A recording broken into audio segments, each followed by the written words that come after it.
elaborate quick, real quick on the greatest things my wife did for me besides marry me in the first place, which is when I was going through the unbelief, she would have in our house, we had this radio intercom, and every morning about 10 o'clock she'd turn it on to Christian ministry, and you know, there'd be Chuck Swindoll preaching, and then there'd be James MacArthur and David Jeremiah, Tony Evans, and there's about 3 or 4 years of that. And then, you know, we had an argument over what church we were going to go to. We decided, okay, I know I was spiritually wired, let's go to church. And I found out, you know, listen, when she was going on Wednesday nights, it was actually a prayer group, and they prayed for me, and she was the one who led my son to Christ, not me. Which is now you just say, boy, I missed out on a great opportunity. Wow.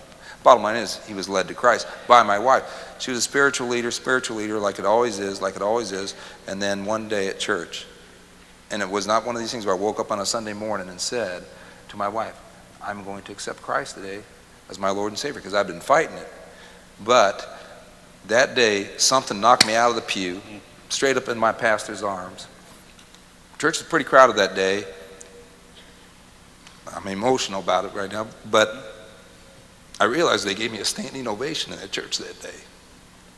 The reason why is because my wife had started a prayer, and a prayer group which grew into basically the entire church, and I was totally ignorant and oblivious to the fact that my wife had planted that seed of prayer, praying for my salvation.